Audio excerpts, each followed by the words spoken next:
All right, we're pretty sure it's episode 7. We'll check after the fact. Pretty sure, though, it's episode 7 of Everybody Settle Down. I'm Charlie Marlow. That's Eric Messersmith. Eric, how you doing, man? Doing great, Charlie. Ready for another exciting week of breaking down the crazy world of politics in 2024. Okay, so when we first started the show so long ago, it was ages ago. It was what, I guess 6, 7 weeks ago. But it was all about the Iowa caucus, obviously. Then New Hampshire, and then we had to wait here about a month or so. And now we got South Carolina coming up. And you sent me this article, and I'm kind of curious of your take on this. We'll give the stats in a second, but it's about Trump's lead over Nikki Haley in this poll in South Carolina. And when you sent it to me, is it fair to say that you thought this was maybe closer than you thought it was? Because when I saw the margin, I go, well, dang, that's still a lot.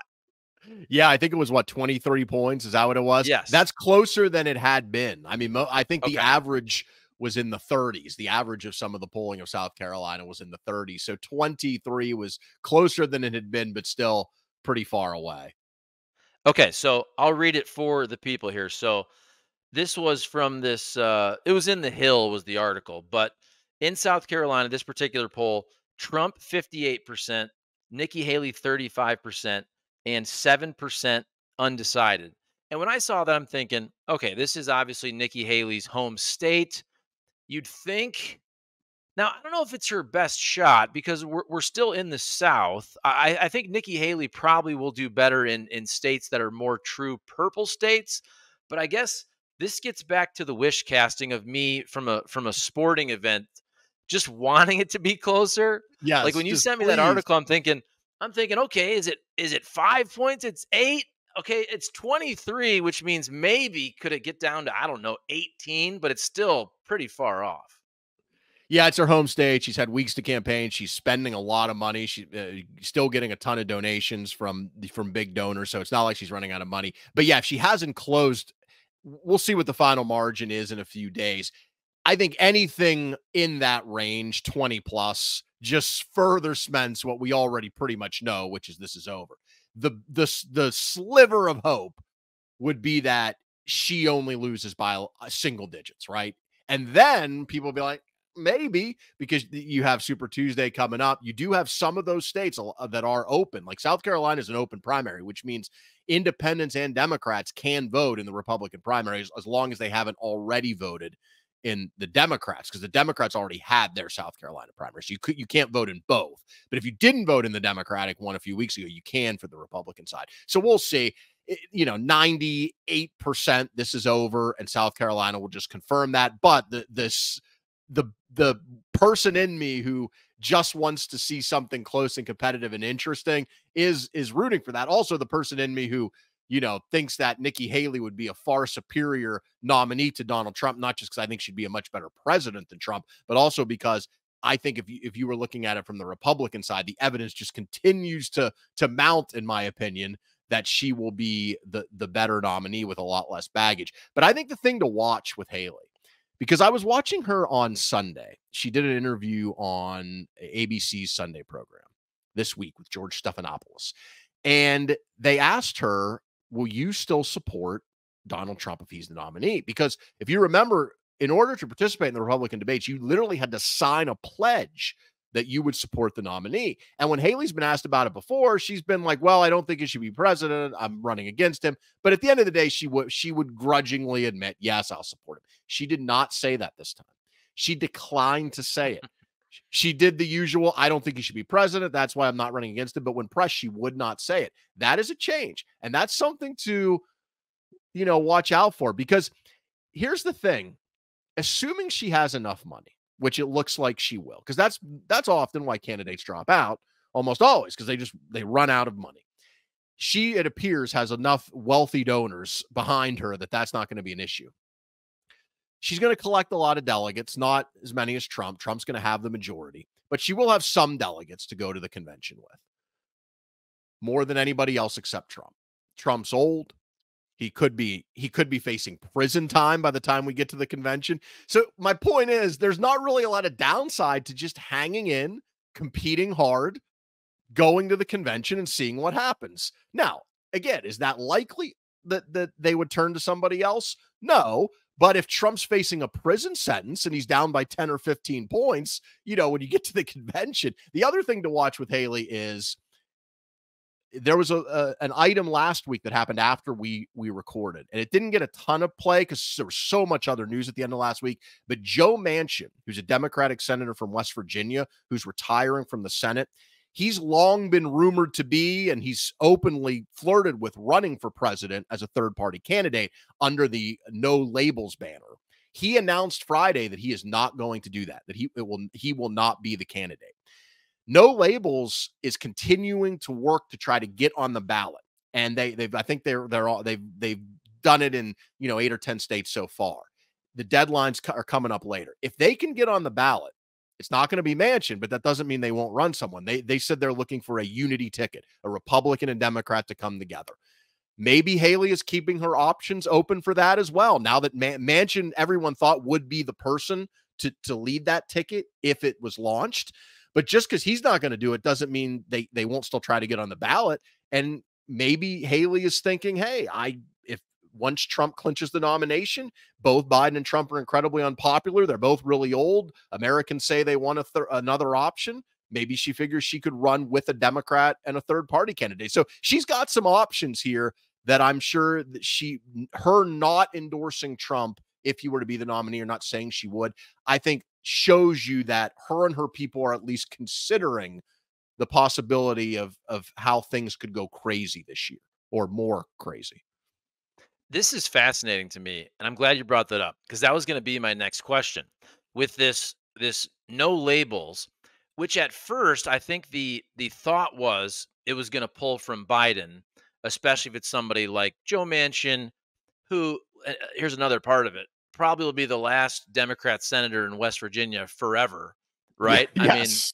the fact that he still won the last several years is a testament to him, with that state being so red. But that to me is really interesting. As you said that, and I think this is also probably the sports fans in us just hoping for the chaos, but also not wanting Trump and Biden. Just think about if RFK Jr. is still in this thing, and then you were to add a Nikki Haley on a No Labels ticket.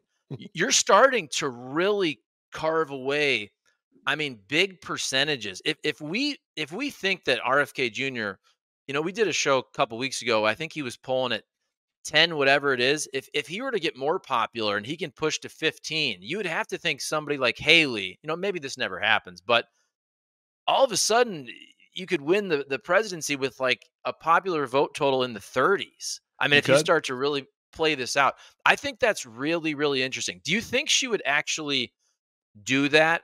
Because she's pretty young. She wants to have a political future. I think it's pretty obvious if Haley ran, she's going to take a lot of votes from Trump. Is that fair to say? But I just wonder, I mean, do you think somebody like that could actually win this year? Like, I think in the scenario we're discussing, if you go 8 years from now, I can see that person actually winning the presidency. I don't know if we're there yet, though. I think a third-party candidate this year could win more so than any time in recent memory, but it wouldn't have been Joe Manchin. And I say that begrudgingly because politically, Joe Manchin is basically where I am. Like, if he were running against Biden and Trump, I would be one of the 5% of people that would vote for Joe Manchin. But you need someone who has a much bigger profile, a much broader appeal, even somebody out of politics. Like if The Rock were to run on No Labels, could I see him winning? Yeah, I mean, I could, because Biden and Trump are both so unpopular. But you're right. It's fascinating. The thing to watch, though, with No Labels and RFK as well, is you have to get on the ballot. RFK is, I saw the other day, I believe he's only met the threshold in 2 states so far. Now, he's got efforts everywhere, and each state has a different margin you have to hit of signatures. Some of them are fairly easy. Some of them are really hard. And then you have to have them verified. And then there could be court challenges. So it is not a guarantee that RFK Jr. is going to be on the ballot in all the states, or even the most important states. And it's not a guarantee that No Labels will be as well. But if No Labels did get on, do I think that a No Labels candidate could win a 4-way race with Biden, Trump, and RFK? I do think it's possible. Now, would it be Haley? The other thing to remember about Haley, do I think she will do this at the end of the day? No, I don't. But the reason that is worth talking about is because I think Nikki Haley is smart enough to know that the Republican Party is moving away from her and her brand of conservatism. She's in the mold of George W. Bush, John McCain, Mitt Romney, the old school Republicans, not this new populist Republican brand under Donald Trump. And yes, she's done very well and she'll end up finishing second. But part of the reason for that is because of Trump. If Trump weren't in the race, I don't know that she'd be able to beat Ron DeSantis, one-on-one. I think that the part she's second mainly because she appeals to that non-Trump side of the party, which is substantial, but is far from a majority, as we're seeing in these primaries, and we're going to continue to see in South Carolina and Super Tuesday, which is why she's not going to win. And I think that's the way the party's trending. Now, does it stay that way post-Trump? I think so. I think to a large degree it will, even when Trump is no longer in the scene in 2028 or 2032. That's the way the party's going right now. And so if she sees the writing on the wall and thinks, yeah, I would like to be president, but it's going to be really hard for me to win the Republican nomination, maybe my shot is to split the difference between Biden and Trump. And I can say to the, people who maybe lean to Biden, I can say, look, I'm much younger. I will still protect democracy. I'm more moderate than Trump is. And to the Trump people, or to the Republicans, she already has some appeal there to moderate and Republican-leaning voters who aren't hardcore in the Trump camp. So that's why I wouldn't completely rule it out. Normally, you would say this is ludicrous. This would never happen. Of course, why would she do this? Because she would essentially destroy her chances of ever being the Republican nominee in the future. And she's young. So that would be a hell of a gamble to take. But because of the reasons I laid out, I wouldn't completely rule it out, as crazy as it seems. And that's where, too, I think what Haley's trying to do politically, or really where she is, and maybe some of it is also just because we're always comparing her to Trump. I understand Nikki Haley's not perfect, but I do think she represents a middle ground that appeals to that old conservative wing you talked about, the Mitt Romneys. And to be honest with you, a lot of people in the middle, a lot of independents, and a lot of Democrats. So I think the biggest problem with our country, one of them, is the two-party system. I think we're breaking away from that. I think people are. People don't want to associate themselves. I'm just talking about voters as much as they used to. Hey, I'm a Democrat. Hey, I'm a Republican. The problem is, I do think we always talk about systems being rigged. It does feel like what you mentioned earlier, the fact that it's so difficult for RFK Jr. to get on these ballots in the States. I'm not saying you have to love RFK Jr. We can have the debate about him. I think he's pretty fascinating. I've watched a lot of podcasts with him. I'm not going to speak for everything he's ever said, but I think his messaging is very much to the middle. It's not divisive. What I'm saying, though, is if this man who is polling at 10% or 15%, I truly believe if he got in a debate, he could push Ross Perot numbers. If it's that hard for him to get on the ballot, and look, he did get squeezed out by the Democrats. So that's the thing. I think if you asked voters, they would say, yes, give me a Nikki Haley in the middle. Give me an RFK Jr. who's not Trump or Biden. And let's have a four-way debate. Let's have four choices. It just doesn't happen because those other two choices, the machines, the money of Democrats and Republicans, they make it so hard for these other folks to actually win. But I think most voters are actually kind of already there. It just happens to be that once it gets to the election every November, they have to go R or D.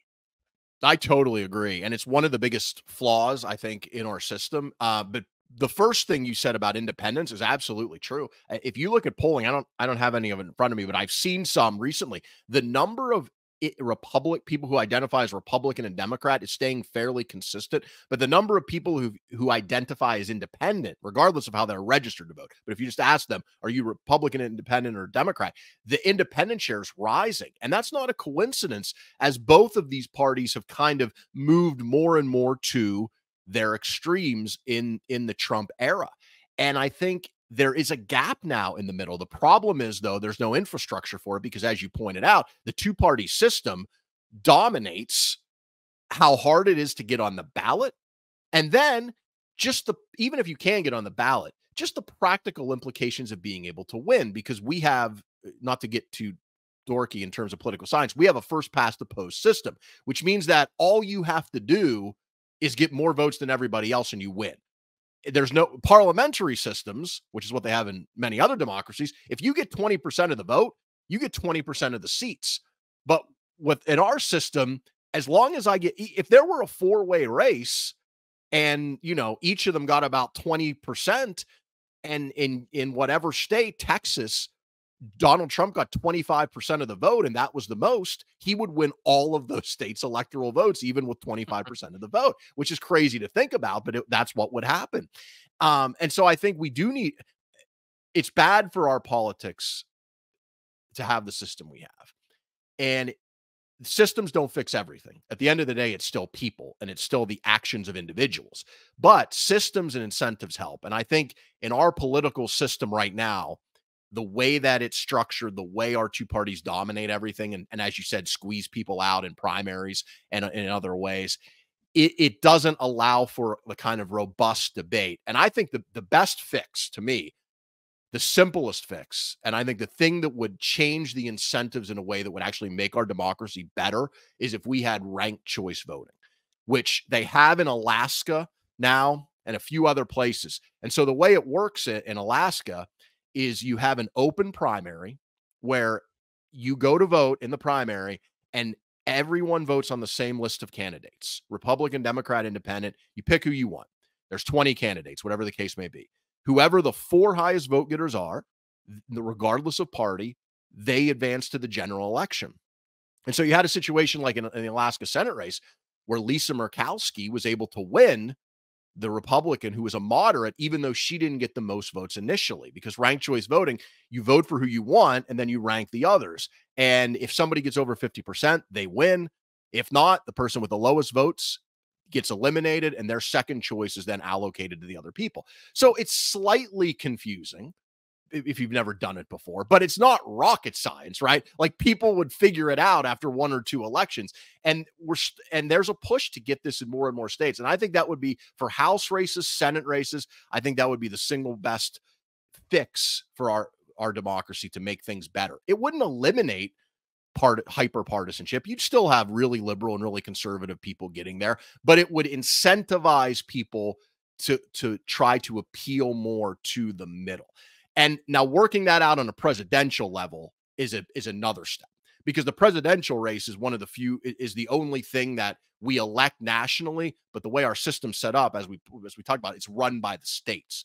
So you would have to have some type of like federal state combination where somehow a list of candidates was approved and then that list of, let's say, I don't know, 20 or 25 candidates went to all the states and everybody voted for the same list. That would be really hard to do, but I think it would be amazing for our democracy. Like, could you imagine if you had in your primary, you weren't just voting for Nikki Haley or Donald Trump, or you weren't just voting for Joe Biden or Dean Phillips, you had all of them plus RFK and Cornel West and Jill Stein on one ballot, and you just picked who you wanted, and there were maybe 20 or 25 people, and then the top four advanced to the presidential race. I think that would be it would be revitalize, our democracy. I think it would make things better. It would change the incentives. I don't know if it'll ever happen, but even if you could get it in like half the states, it would be great. I think something like that will happen. I don't know if it's exactly ranked choice voting. You and I are about the same age. I just feel like so many people are just fed up with the two-party system. They really are. And if you think about it, now I'll admit, my first presidential election I voted in was 2000. Fun one to start with, of course, with Bush and Gore and all the lawsuits and the hanging chads and all that. But I'm just trying to think, and maybe it's because I was younger, and I really didn't pay as much attention. I feel like when 2016 came and it was Hillary versus Trump. Now, tell me if I'm wrong, because maybe I just wasn't into it as much. But I feel like that was the first time where it seemed like everybody or so many people really disliked both of their choices. And then 2020, I think it's fair to say that was still there. And maybe even more so now, 2024. To me, and you tell me if you think I'm off on this. Maybe it was happening earlier with Obama and I just wasn't aware of it. But I feel like this will be 3 straight presidential elections, in my opinion, where people are really pissed at both of the choices when we're looking at a binary choice. And I don't think that can last forever. It might take 3, 4, 5 elections when I say it. So that means a couple more. But I feel like the way people are thinking, social media, debate, podcast, YouTube, everything I'm seeing that the people who are popular with younger folks, they're not the Bidens and the Trumps of the world. They are the RFKs or the Viveks and the people who are going out there. And I'm not even advocating for either of those folks right there. But I feel like a huge majority of the country, especially young people, are just fed up with the two-party system. I can see it changing, but it might take a long, long time. Vivek said this about the primaries. He's like, look, man, you have to invest in cable news. It's still old folks, boomers, that are determining the primaries, and that's determining our choices. Maybe the other part is young people, you have to actually get out there and vote in the primaries, right? Not just wait it out till November in presidential elections. Yeah, a lot to unpack there, as they say, but I think you're right on 2016. I think the way my sort of big picture view of politics, and we talked about this in our first episode, the brief version is this has been happening for a while. What I mean by this is the separation of the two parties getting further and further apart and eliminating more and more moderates in terms of their elected officials, and also people getting more disgusted with the system. And it happened a little bit at a time and then all at once. And the all at once was 2016. And look, let's be frank. Trump deserves a lot of blame for that, and so do the people who overreacted to Trump by basically any means necessary, say anything about him, tar every other Republican that they're just as bad as Trump. Some of those people and social media and technology obviously is fueling that. And I think we're getting close to a tipping point of some kind. I think a lot of people feel that way. And I don't want to see it go down a tipping point of delegitimizing our democracy, undermining elections, things like we saw on January 6th. Like, I don't want to go down that road, but I do think change is needed and people feel that. And that's why I say you have to change the incentives to get better candidates. Why do we have these two men with this incredible amount of baggage who are both, around 80 years old? Well, part of the reason we have it is because of our system. We have this two-party system where the parties control everything. And if we had more open system, that would change the incentives. And maybe you still end up with Biden. Maybe you still end up with Trump, but it would force them to act differently, and it would force different coalitions to emerge. And that's what I'm saying. I think we need a revitalization of our democracy. And I think the easiest way to do that is through ranked choice voting. And also ranked choice voting, look, you can imagine a scenario where if you think Trump is a threat to democracy, and I do, or imagine somebody maybe even worse than Trump, right? And imagine you had that 3 or 4-way race with an independent candidate. Under the system right now, that person could win with 25% of the vote, even if the other 75% hated them, right? It would be possible. And ranked choice voting is not possible because nobody would put that person they hated as their second choice.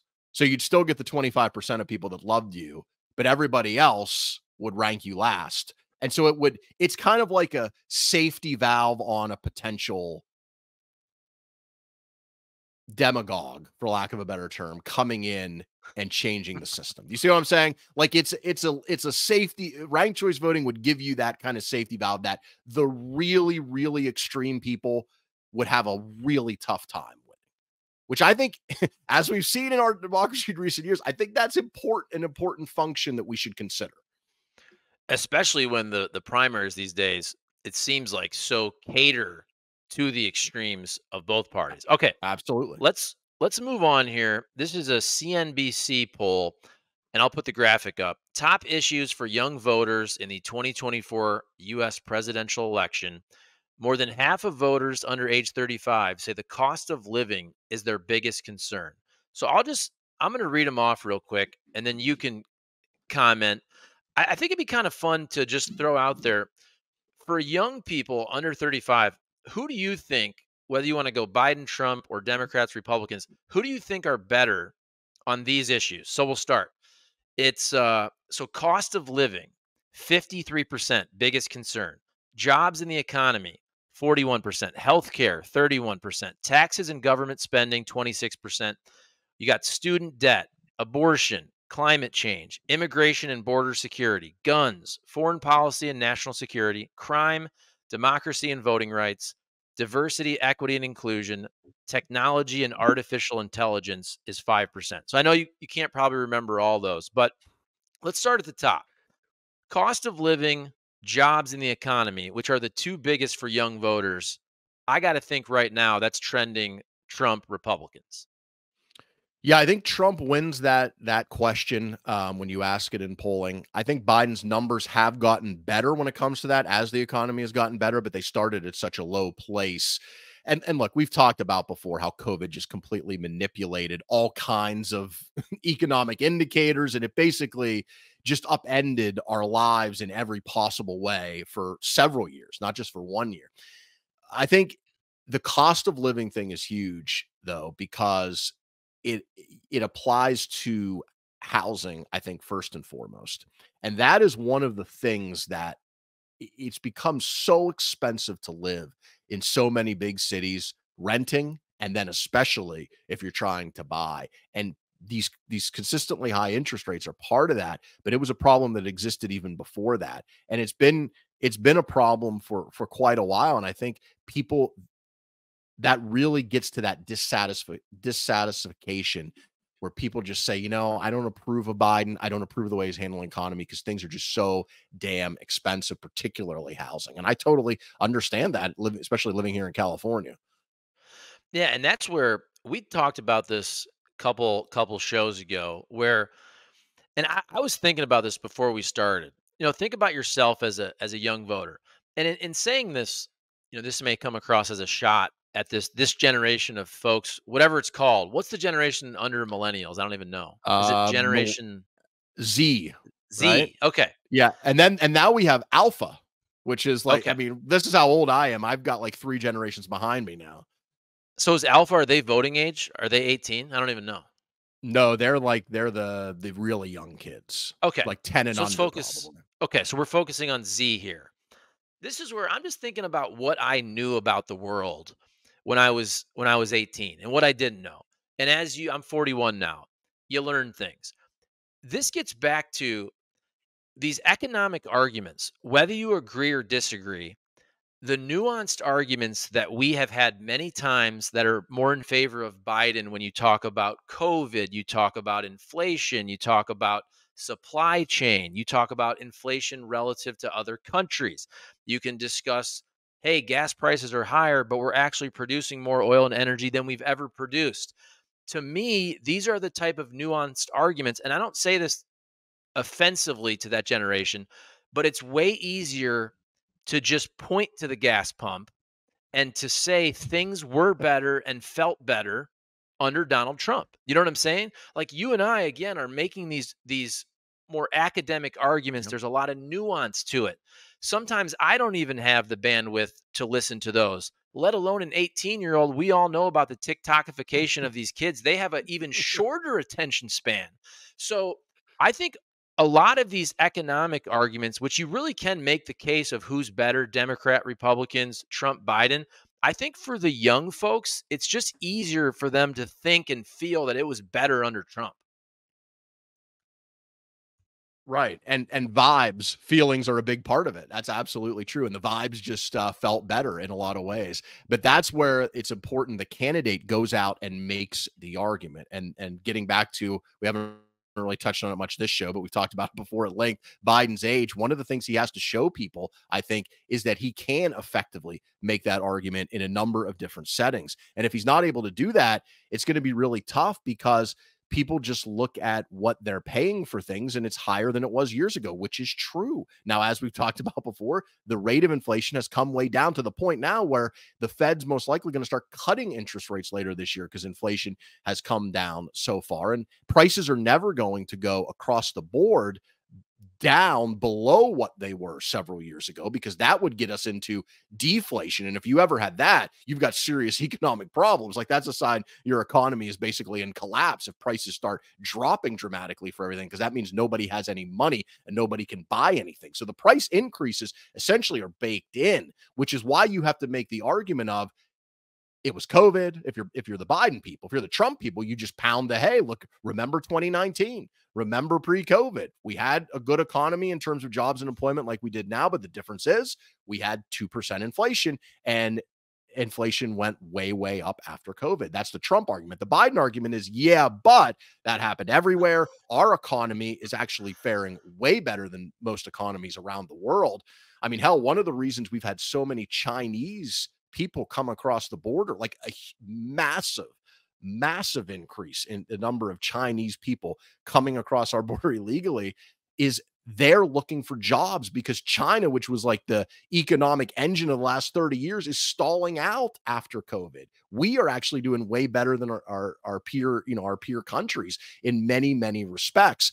But as you said, that is an argument that requires nuance. It requires you getting out and educating people and forcefully making that argument and comparing yourself to the candidates, your opponents. And I don't know if an 81-year-old guy has the energy to do that, but we need to find out if he does over the next few months. As I talked about last week's show, you got to find that out. This is the critical period. They say the State of the Union, the Biden people, is going to be the reset. Maybe it will, but they need it. Man, it's crazy. It really is crazy when you think about it, that it seems like both parties, and I don't know if it's fair to say both, but a huge percentage of both parties really are putting out a candidate, and especially on the Democrats. I don't know. I just feel like as a Democrat, so many more people now are saying, what are we doing with Joe Biden? And then I hear all these pundits and I read, and oh, Joe Biden he's still the best option against Trump. And I'm thinking, is that possible? So you're telling me that anybody else, if they just did the exact, let's just say somebody said, hey, I'm candidate X, I'm going to do every single thing that Joe Biden did. I'm going to do all of his policies. I'm just going to be 52 years old. Wouldn't you pick that person? Okay, I'm just saying Democrats. Wouldn't every Democrat pick that person? Yes, I think there's no doubt about that. And Ezra Klein came out. We've been talking about how you're starting to see some Democratic elites start to nudge or put forth the idea that it shouldn't be Biden. And Ezra Klein, who's a prominent columnist in the New York Times, one of the most prominent liberal columnists in the country, came out Friday with a piece that said that he thinks that Democrats would be better off without Biden, and Biden should step aside and they should fight it out at the convention. I went through this last week, and I've been talking about this for a while, that my personal feeling is that Biden gives you the best chance if he can run a somewhat normal campaign. It doesn't have to be a great campaign. He doesn't have to be Obama. He doesn't have to be Bill Clinton. But if he can just show you a basic level of competence, and that's in interviews, and that's in, especially if they have debates, which Biden needs them to have debates, then I think it should be Biden. But if not, then it should be somebody else. I think the positive side for the Democrats is they have time to figure this out, because their convention isn't until August. So they can wait, and they can, Biden, if the choice needs to be made, if he needs to be forced out, then they'll have time prior to the convention to let at least a few weeks to let people fight it out. But here's what I go back to, and the reason I still say I think, despite all of his flaws, Biden is the best candidate. If you look at polling, I saw one came out the other day. It was Trump versus Biden, Harris, Gretchen Whitmer, who's the governor of Michigan, and Gavin Newsom, the governor of California. Trump got 45 or 46% in every poll. He was consistent across the board. He beat Biden by 1. He beat Harris by 3. He beat Whitmer and Newsom by 10 to 12. Now, part of that is name ID, of course. Now, I don't believe that. Look, part of that is name ID. Like, if Gavin Newsom got in the race and every Democrat rallied around him, then he would probably be close to where Kamala Harris is right now, right? Same thing with pretty much any other Democrat. If they got in the race and Biden endorsed them and everybody rallied around them, they'd probably be close. But would they be better than Biden is right now? That's the question, because you're taking a huge risk and there's no data you can point to that says this person would fare better against Trump. See, here's where the Trump thing bothers me, because I'm with you. I think Trump 100% tried to overturn the election, and I don't think he deserves to be president. So if it was anyone else, I honestly wouldn't even care. I would not care if Biden lost to DeSantis or Nikki Haley. I'm dead serious. I really wouldn't care. I've been through 8 presidents. It's okay. It will be okay. Right. I truly Everything believe will be Donald Trump doesn't deserve, in my opinion, because he tried to overturn the election. So I understand if you're a Democrat, you also might say, okay, well, I want to win. Okay, you're talking about the best candidate, the best person to win. But does anyone really think this man who's going to turn 82 in November and will be 86? I understand. It's almost like we can just push Weekend at Bernie's to the finish line, right? Right. To win. But then we have 4 more years. I guess at that point you can just switch them. It doesn't even matter. Once you get to, it doesn't matter. At that point, all it matters is getting through the election in terms of defeating Trump. Look, I don't disagree with you, which is why I've said many times, I wish we had other choices. I wish I'm like whatever Nikki Haley says, the 70% of Americans who wish this wasn't the matchup. And I agree with you that I want to see Trump defeated. I think it's important he's defeated. I would like the best possible candidate against him. What I'm saying is that could be Biden. I'm not saying it is Biden, which is why I have said I want to see the next few months, like the State of the Union. I want to see him get out there and do some interviews and campaigning. I want to see him show you that he can reach a base level. Again, it doesn't have to be like peak, name your favorite politician. Like he's not going to be Ronald Reagan, the great communicator, right? He just needs to be competent enough running for president, because he can point to doing the job of president at a fairly high level. Now, obviously, hardcore Republicans would disagree with that. Partisans would disagree.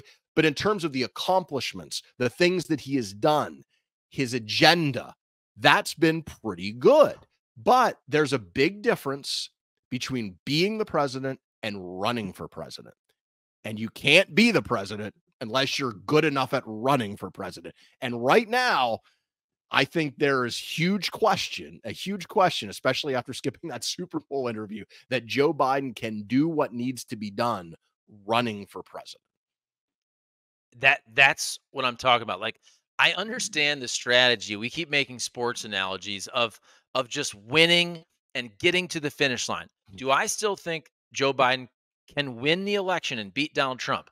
I do. I don't think he's favored, right? I think he has work to do. But I'll just be honest with you. I don't think there's any chance on earth.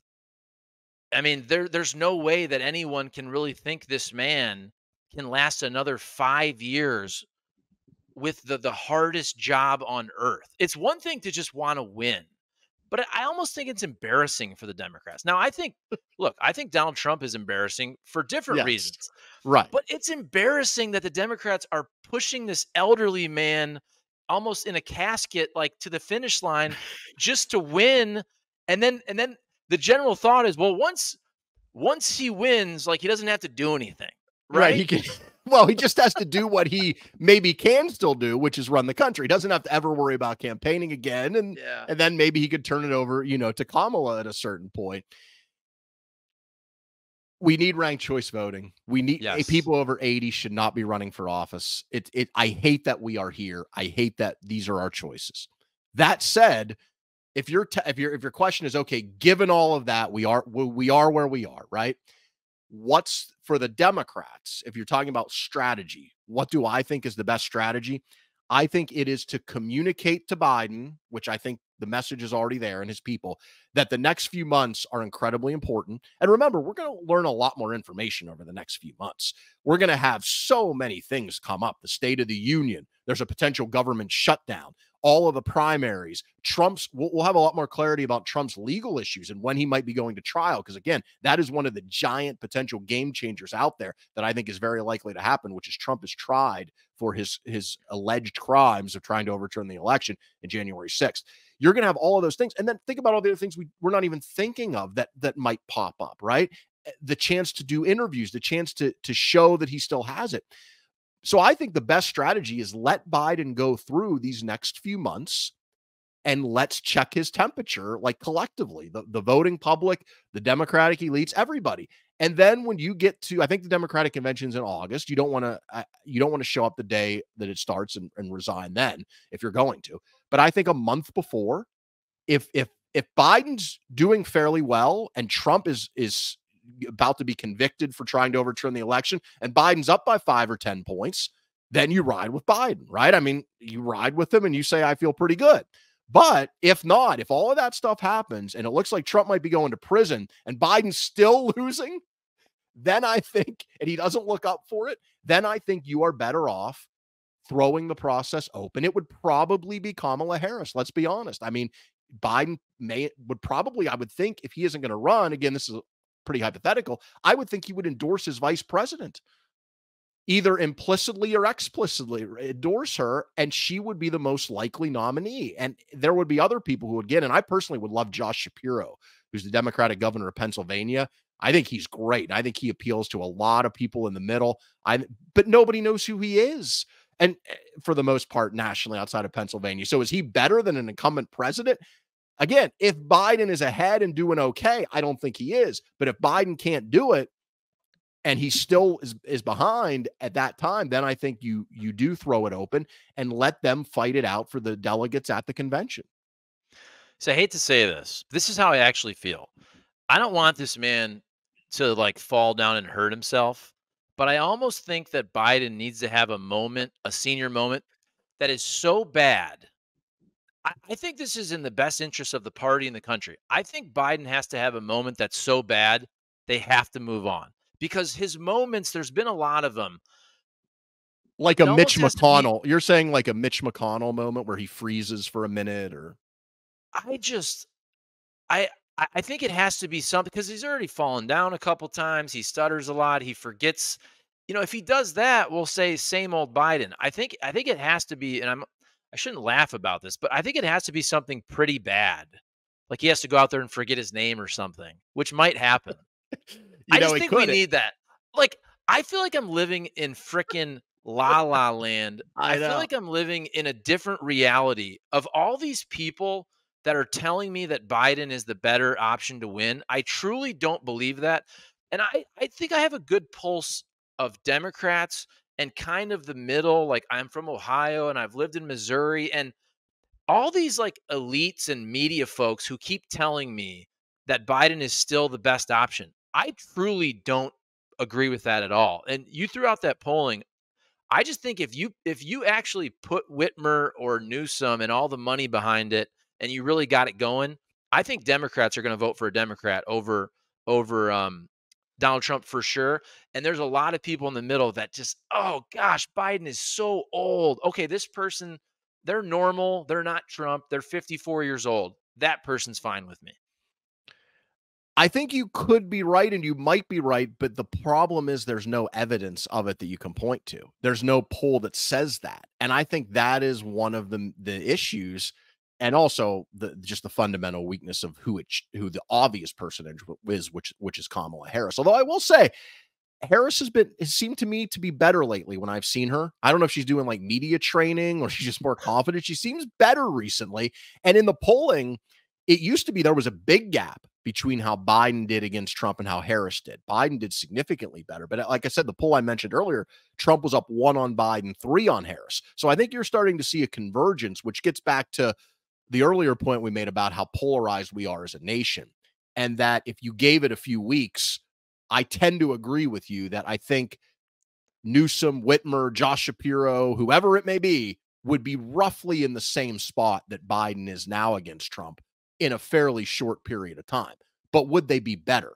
And that's the question. Another thing to consider, this made me think, when you were talking about Biden having a senior moment, because I think most people assume that if Biden had one of those moments, again, I hate to pick on Mitch McConnell, but like a Mitch McConnell type moment, although he's recovered pretty well from that, but he had his problems where he locked up in public a couple times. Would that necessarily, like, let's say that happened in September, October, right? After it was too late to change it out. Would that automatically lose the election for Biden, even if he were like slightly ahead at the time? And I think about in Missouri, this may be before you got there, but Senator Carnahan died in a plane crash when he was running for re-election. This was like early part of this century, 20 years ago or so. And he died and he won the election and his wife served the term. So now I'm not saying Biden's going to die, but I'm saying it's not unheard of that a candidate who cannot serve the term still wins. I mean, literally in the case of Carnahan, he was dead. Right. So people voting for him knew that he would not be serving that term and he still won. So it could be worse. Possible. It could be worse.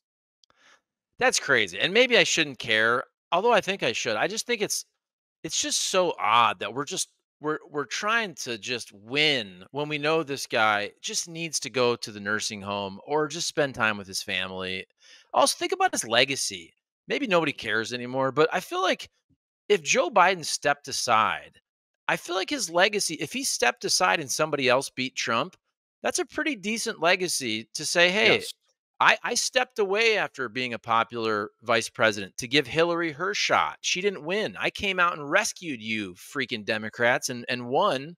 Yeah. And then, you know what? I got too old. And instead of being, this guy who's just going to do everything for me, I stepped aside and let somebody else jump in and beat Trump. That's a pretty dang good legacy. The legacy gets torched when you become all you're remembered for is you lose to Donald Trump, and everything we remember are memes and gifs of you falling down and forgetting things and babbling.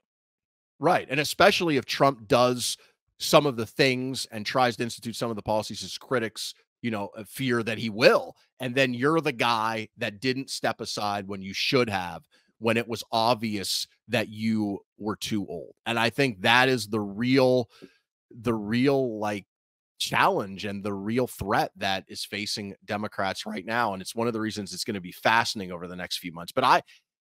Because here's the thing, if you have an open contest because what you're advocating for, you want to see like Biden announce he's not running and open it up and let them fight all the way from now to the convention, right? Is that what you're saying you think should happen? I want that because I feel like Kamala Harris, at least give her a shot. Like, I'm not saying Kamala Harris can't be the person, but I want to see her versus Newsom and Whitmer over the next 5-6 months and somebody win that. Like have debate, because it's too late for primaries for the most part. I think there are a few states where they could file, but they could actually go out and campaign. They could have some debates. There would be time for that. I'll tell you, for our purposes and people who love politics, it would be way more exciting and interesting if that were the case. Yeah. Okay. Let's, we talked about that a lot. I was a little fired up. That's interesting though. I think, I don't know. It's just weird to me as we're kind of watching this and I feel like I'm in a movie or something. Okay. So here we go. Donald Trump says, quote, "The sudden death of Alexei Navalny has made me more and more aware of what is happening in our country." Trump wrote on Truth Social, "It is a slow, steady progression with crooked, radical left politicians, prosecutors, and judges leading us down a path to destruction. Open borders, rigged elections, and grossly unfair courtroom decisions are destroying America. We are a nation in decline, a failing nation." So he kind of, is it fair to say, did he kind of compare himself to this Alexei Navalny, who is, let's be real, he was killed by Putin in Russia, it sure seems like. Although he could have had sudden death syndrome. Right. He just dropped dead. Yeah, of course that's what he's doing. I mean, he's basically saying it in the open. And that was the first comment, by the way, he made about Navalny. Like after he died, there was nothing. And I mean, come on. It's so obvious that it's really striking at this point. of how Trump will bend over backwards to not challenge Putin, not offend Putin. You saw it with the NATO comments that he made in his speech a week or so ago, his campaign speech, where he said if countries don't hit the benchmark for spending of their military in NATO, which I think is 3% of GDP, which some of the countries in NATO do, some don't. He said he would basically let Putin do whatever the hell he wants with those countries, which is obviously would completely destroy NATO, because part of NATO, the charter, is that all the countries will defend any country that is attacked. An interesting side note, the one time that has been evoked in history was when we were attacked after 9/11, and the other NATO countries came to our defense to help us in Afghanistan. So it's interesting that the one time that NATO has needed, a country NATO has needed to be helped out, it was America getting the help, not giving it. And it just shows you how the fundamentally warped worldview when it comes to foreign policy of the MAGA movement led by Trump, where somehow the only thing you have to say about Navalny's death is that, oh, look at me, I'm being persecuted too, which is, of course, as you pointed out, is so ridiculous for so many reasons. I mean, say what you will about the prosecutions of Donald Trump, civil and criminal, but he has really good lawyers. He has the chance to make his case in court. He has all kinds of due process and appeal rights, and he'll get to face a jury, and he won't be executed, and he won't go to a penal colony in the Arctic. I mean, he's out, right now he's out flying around in his it's just it's so ludicrous to even compare it. But yet there are people that are making, it's not just Trump, that are, I saw this on social media too with some of his defenders, that are making the comparisons, even though it is absolutely asinine. Okay, and this article's from CNN, and it's about, so the former FBI informant charged with lying about the Biden's dealings in Ukraine told investigators after his arrest that Russian intelligence officials were involved in passing information to him about Hunter Biden. Prosecutors said Tuesday in a new court filing, noting that the information was false. Prosecutors also said Alexander Smirnov has been, quote, actively peddling new lies that could impact U.S. elections after meeting with Russian spies late last year, and the fallout from his previous false bribery accusations about the Bidens continue to be felt to this day. So this is kind of another Russia type story here. And this is something with, look, a lot of information comes out quickly and a lot of it's not true. Sometimes, though, it's hard to put the toothpaste back in the tube when you see, if this story has been discussed, I mean, hundreds of times over the last year or so, and then the folks who are peddling the story, they're not going to retract said story. And even if there is a retraction, it's never as loud as the initial stories that come out there. And I just wonder too, because this is, we're ending here with two stories about Russia. We touched on this last week. I think the whole idea of the Russian collusion, and we heard about the P tape and all that, which a lot of that, most of that was false, obviously. But there is this weird relationship always with Russia, and it could be business dealings or money with Trump going back. I don't know exactly. But also, I brought this up last week, but I think a lot of it has to do with Russia being a country that is against immigration and a country that is seen as non-woke, right? I just think it's become this thing now where in America it's about old school conservative values versus quote unquote woke. And I do think a big reason that Republicans are more sympathetic to Putin or Russia now, they do see some of those old conservative values in terms of anti-immigration, maybe a more religious country, and some of the LGBTQ plus, whatever we want to call it, some of the stuff that has been kind of crazily talked about in the United States for the last, especially 5 years, they feel like Russia's not all about that. And I think that's part of it. What do you think? Maybe it's a big part of it. I think it's a huge part of it. I think you really make a good point, though, for lack of a better term, cultural conservatism, religious conservatism. And in fact, you saw it in that Tucker Carlson interview with Putin. He asked him about religious faith and how it played for him and how he thought about it in society. And Putin it was funny because Putin kind of brushed it off. It didn't really, I don't think Putin picked up what Carlson was saying.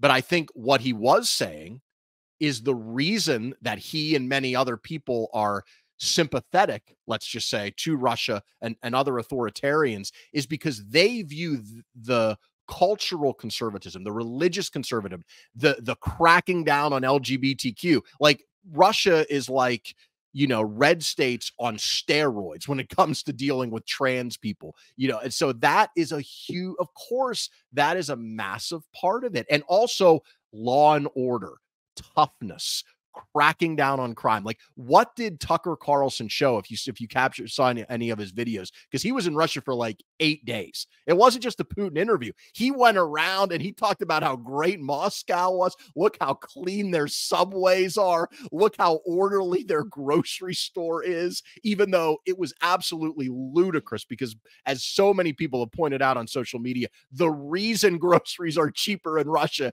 is because Russia is a far poorer country than America. So of course, if you go to any poor country as an American, things are going to cost a lot less, right? If you go to some poor country in the Caribbean or in Africa, you're going to be able to buy a lot of things. In Russia, the average Russian makes about $800 a month and spends about half of that on groceries. So the idea that Russia is somehow this utopia is ludicrous. It's preposterous because they have clean subways, but it gives you a window into that mindset that having a severe crackdown on crime, the Christian and cultural conservatism, the clean subways, that is as important or more important than, I don't know, jailing your political opponents, rigging elections, not having a free and open press. The idea that trade-off would in any way not only not be worth it, but would even be worth discussing as if they're similar. Like, well, yeah, okay, maybe we don't have any political freedoms, and maybe we'll go to jail if we say something bad about Putin. But man, that subway's really clean. I love going down to that subway and not have to worry about graffiti. It's absolutely crazy. And I get back to what it makes me wonder if people really believe it or if they're just like playing a bit. And with Tucker Carlson, I think it's the playing a bit, but with other people, I think they really believe it. And maybe he does too. I mean, maybe I'm being too hard on him. Maybe, I don't know what's worse, really believing it or just kind of saying it because you think it's going to get you, make you money, for lack of a better term. I'm not sure which is worse, but I think you absolutely nailed it. I think that is what it's about. And it's crazy. Right? It really is, because what it leads to is policy. Because like, if you have a personal opinion that you like Vladimir Putin or admire him for some reason, or you think life would be better in Russia, and that's just your personal opinion, it doesn't matter. But when you have influence and when you have power, what does it result in? It results in things like not voting, pressuring the House of Representatives to not support a bill that would help Ukraine, which, if you've been following, they're really desperate right now. They're literally running out of ammunition, fighting against an invading country that's trying to steal their land, an ally of ours, a democracy fighting against Putin. And Putin does all of these things to us. The intelligence that he's going to put potentially a nuclear weapon in space, the fact that there was another story breaking as we're coming on, as we're doing this on Wednesday, where another American was arrested on Russia on somewhat questionable charges today, killing Navalny, doing all of these things, spitting in our face, and we won't even help a Democratic ally fight against him in Ukraine. It's an incredible sign of where we are in America right now and kind of the weakness of that foreign policy argument. And I did see the Tucker little bit on the Subway and also the grocery store, and I'm laughing. And by the way, I then saw Jon Stewart rip into Tucker Carlson, so I'm not trying to take all Jon Stewart's material here, but I did find it funny. I think Jon Stewart, I will give him credit. He said it perfectly when he was basically saying the difference in the price of groceries is the literal price of freedom, right? Between that's a the great countries. line. That was a great line. I also found it funny. You know how like you hear like people that are out of touch, they have no idea what a jug of milk costs. Like, what does that cost? They've never been in the grocery store. I just found it so funny when Tucker was messing around with the shopping cart. He's clearly never been to Aldi. Hey, if Aldi wants to sponsor, I've been an Aldi fan my whole life. Hey, they got organic now. It's always been cheaper. They've always done the thing with the 25 cent with the quarter in the cart. That's their Yeah. thing. It helps save it. You don't have the carts bump into cars. You don't need to have somebody collect the carts. I just found it funny that Tucker was so out of touch there. And to answer one of your questions there, this is why I personally have never liked Tucker Carlson. And it has nothing to do with politics. By the way, I saw Jordan Peterson live the other day. I have no problem going to watch, even though I didn't enjoy it. I have no problem going and watching. I consume more conservative content. Ben Shapiro, Jordan Peterson, whoever Joe Rogan's interviewing. The thing with Tucker Carlson is he does know better. He goes and he does his bid on the grocery store, and he purposefully, in my opinion, leaves out that context that the reason the groceries, as you said, are cheaper is because nobody has any money. He knows Right. that, and he purposefully leaves that out. And that to me is Right. worse because you know what you're doing. Yeah, is it worse to be deceitful or ignorant? And I think you're right. I think it is worse to be deceitful. And look, that's the ludicrous element of his argument is even if it were true, right? So let's say it were true that Russia was crushing it financially and Russians were far better off than the average American, which by any objective measure is false. It's just false. And even if that were true, you're giving up to get that all of these liberties, no free press, no fair elections, you're being thrown in jail, right? But at least then you could make the argument, well, look, maybe, it's a terrible authoritarian regime, but hey, the people are doing great. They're making all this money. But no, they're spending the average person in Russia, again, spending half of their monthly salary on groceries. You think inflation's high in America? Could you imagine if we were spending half of our money on groceries? So not only do you have no freedoms, but you have also a much lower quality of life and standard of living. So that is why the argument just is so bizarre on so many levels, unless, and the reason it's maybe not so bizarre is going back to what you said earlier, because it's not about that. It is about, I like these elements of this regime. So to me, those elements that I like make it not so bad in my mind. All right, let's end. Anything else you want to empty your notebook? What else are you looking forward to in the next week before we talk again? Uh so getting back to the Trump Navalny comparison, a different context of that. Of course, it's absolutely ridiculous. But one of the reasons that it bothers me so much is because, for instance, this New York fraud case. Did you see this on Friday, where Trump and his organization got fined like $350 million plus interest for committing fraud? And I see so many people going out and instantly attacking that. And this is the state going after Trump. Some people literally saying, just like Russia did with Navalny.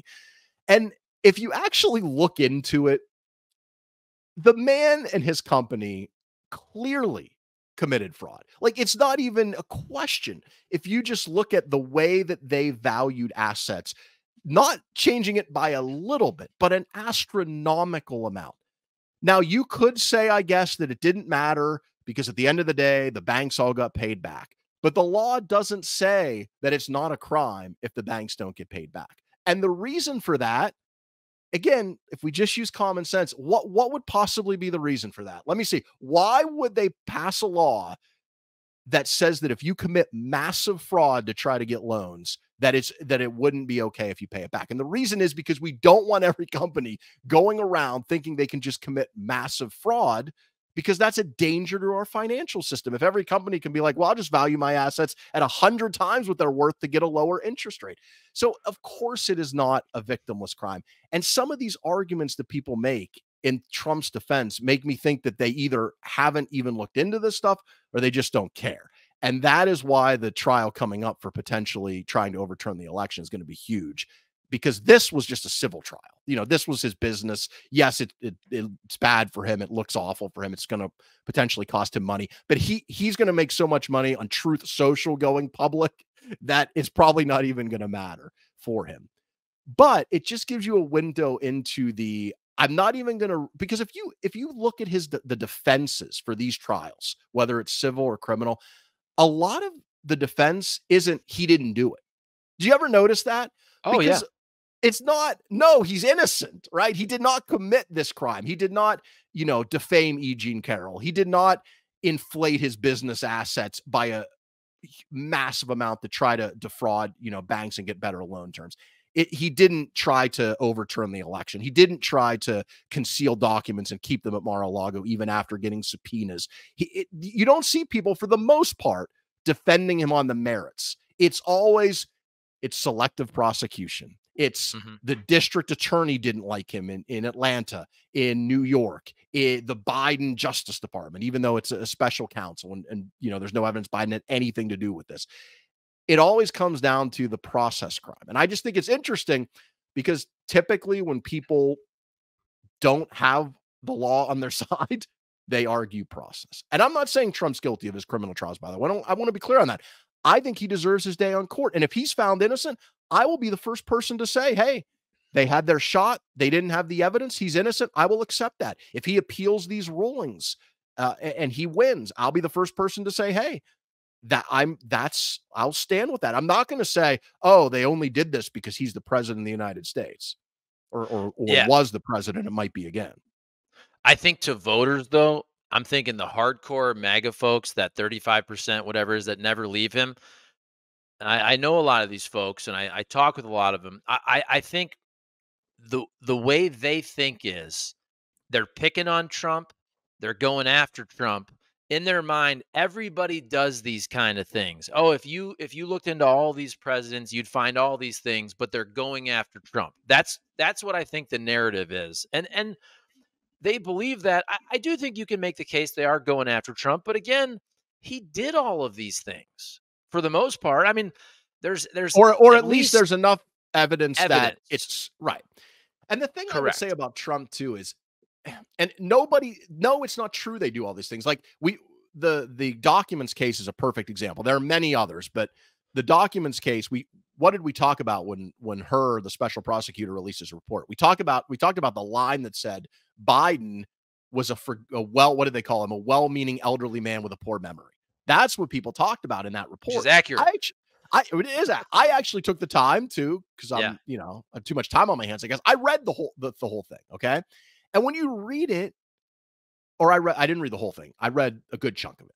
When you read it, it's clear that he lays out the difference between what Biden did and what Trump did. They are not the same. And same thing with Mike Pence. Mike Pence had classified documents. He didn't get charged because he didn't do what Trump did. Trump has always lived his life as president, and before that in his businesses, in a reckless way. And he's always skirted the line of legal and illegal, for most of his life. And those chickens are coming home to roost, and they aren't the same as other people for the most part, even though, again, I am all for letting him have his day in court. And I think for instance, in the New York hush money case with Stormy Daniels, that to me looks like a pretty weak case. I think he's got a good shot to win that. And if he does, I will be the first person to say that's great. Good. I'm glad he won if that's what a jury decides after he has his day in court. But that's the key thing. He gets his day in court. I just don't even know if it matters. And to be clear, I don't personally think they're the same thing, but I do think his voting bloc thinks everybody does this and they're picking on him, and kind of that's the way they feel about the situation. All right, good stuff, man. No, that middle part of we always go back to Biden's age. It's hard to avoid that right now. Yeah, it gets me fired up. Absolutely. I mean, it's the biggest thing that is out there, and everybody's talking about it. Not just people who don't like Biden. Everybody, because people realize it's just so obvious now that it slaps you in the face. All right, everybody settle down. We think it's episode 7. Eric Messersmith, thank you very much, sir. I'm Charlie Marlow. If you enjoyed this, we're doing the shorter clips as well. Please comment, like, subscribe. Put the questions in there. One of these, I promise, we'll find them and we'll answer some of your questions as well. Great stuff, Eric. We'll see you next week, buddy.